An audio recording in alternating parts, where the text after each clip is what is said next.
Rally या सत्कार इनका बहुत कम है। आज का दिन जो है वो बाबा साहब के जो विचार है उसको अपने दिल के अंदर कैसे बिठा सकते हैं ताकि ये मिट न जाए, उसका आज दिन है। बाबा साहब कहते हैं कि I am Indian firstly and lastly, मतलब मैं भारतीय हूं प्रथमता और अंतिमता।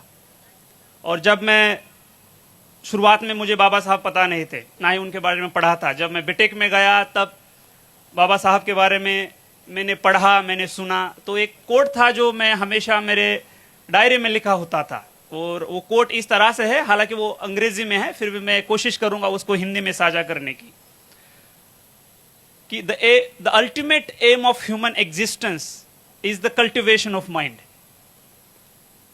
मनुष्य अस्तित्व का अगर कोई अंतिम ध्येय है तो वो मानवीय मन का विकास है। तो ये बहुत व्यापक संकल्पना है, ये बहुत ही वाइडर कंसेप्ट है। इसमें समानता के लिए संघर्ष करना, समानता का लड़ा, महिलाओं के लिए अधिकार देना, वर्कर्स के लिए अधिकार देना, साइंटिफिक आउटलुक, जिसे एक मॉडर्न आउटलुक बोलते हैं, विज्ञानवादी सोच, वो है। जाति जाति में भेदभाव न करना, वो है। तो ये कोड जो था वो मुझे, उसने बहुत प्रभावित किया।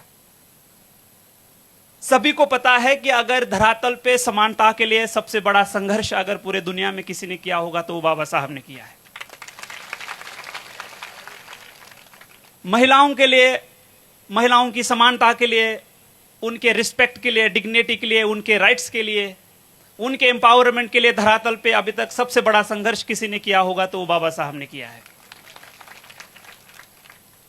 कुछ चीजें हैं जो आज के दिन उनके विचार जरूर लेने हैं, बट आज का ही वो दिन है जहां हमें रिफ्लेक्शन भी करना है।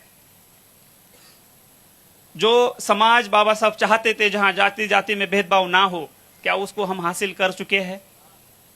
उस पे सोचना जरूर बहुत जरूरी है।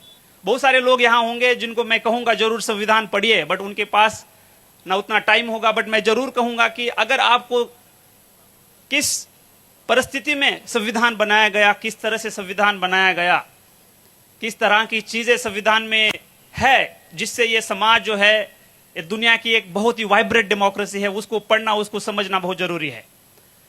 अगर आपके पास टाइम नहीं तो आप जरूर अपने संविधान की जो प्रस्तावना है उसको पढ़िए, जो फंडामेंटल राइट्स है, मूलभूत अधिकार है, उनको पढ़िए, directive principle of state policy है, उनको पढ़िए।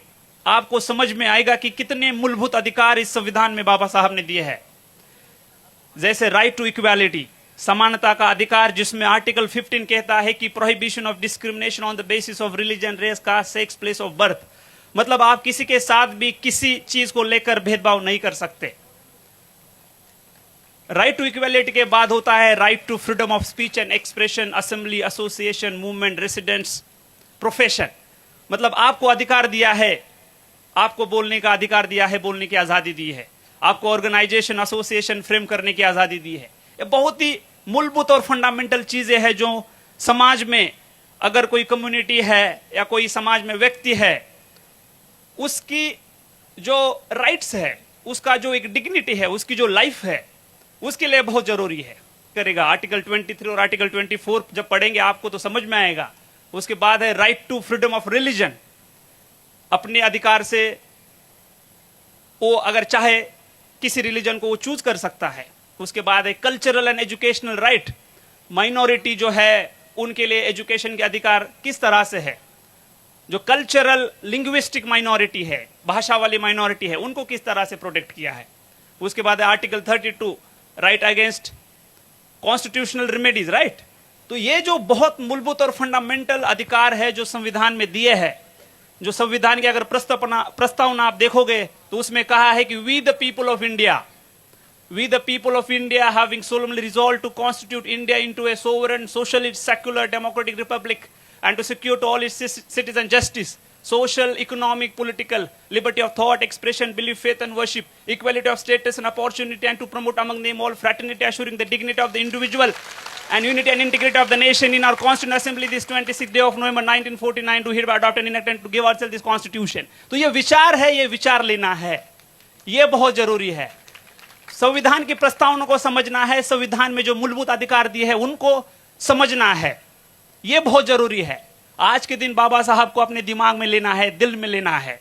ये बात आप भली बात समझिए, ये बहुत जरूरी है आने वाले समाज के लिए। बाबा साहब ने कहा एजुकेट, तो देखना है कि अपने समाज में कितने लोग हैं, गरीब है, किसी भी वो जाति या कम्युनिटी के हो सकते हैं। क्या एजुकेशन के बारे में क्या कदम उठाए जा रहे हैं? क्वालिटी एजुकेशन देने के लिए समाज किस तरह से साथ आता है? लोगों तक क्वालिटी एजुकेशन आप किस तरह से पहुंच सकते हैं? गवर्नमेंट में डिफरेंट स्कीम्स और पॉलिसीज लाई है, उसको अपन इफेक्टिवली लोगों तक कैसे पहुंचा सकते हैं? तो इसके बारे में जागरूक होना बहुत जरूरी है। जहां भी बात आती है बाबा साहब की, तो एक खेदजनक बात है कि अभी भी बाबा साहब को दलितों में रखा जाता है। बल्कि पता है कि बाबा साहब ने जितना काम दलितों के लिए किया है उससे कई गुना काम महिलाओं के लिए है, वर्कर्स के लिए किया है।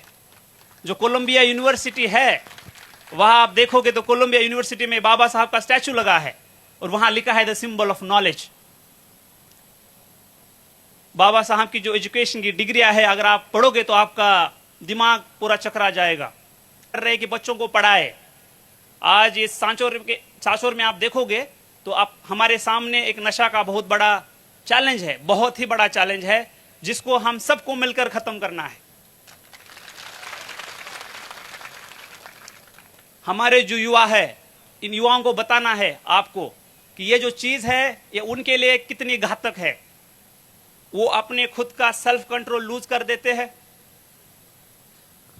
उनके चलते उनकी फैमिली परेशानी में रहती है, घर में आर्थिक संकट आता है, वही फिर नशा करने के बाद समाज में जाके क्राइम करता है, अशांति होती है, भय होता है। तो इन चीजों को रोकना होगा।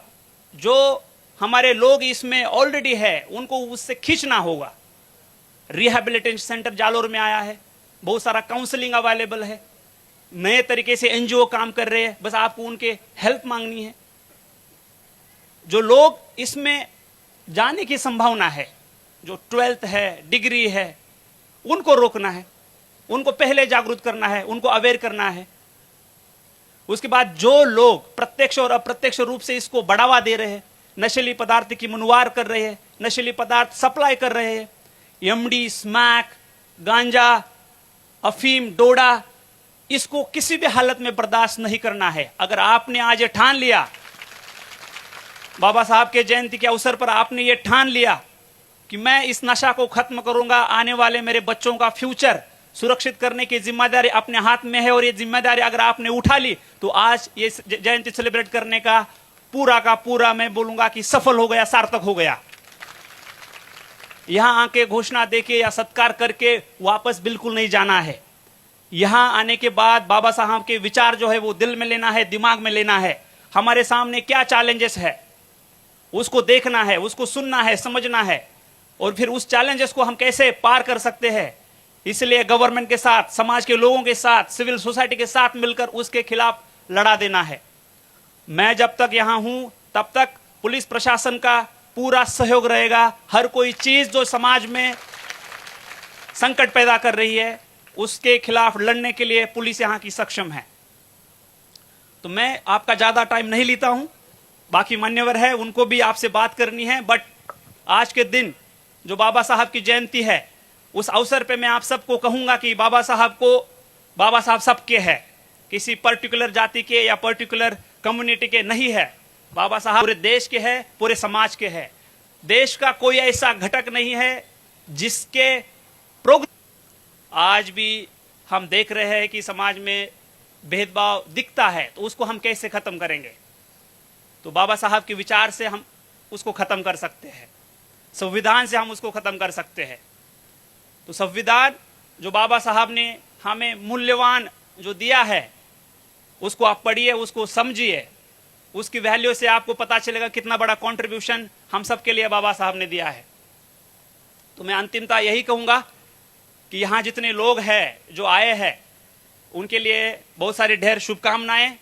आप जागरूक है, आपको वाकई में लगता है कि आज के दिन मिलकर यहाँ बाबा साहब के जो थॉट्स है, उनकी जो विचारधारा है, उसकी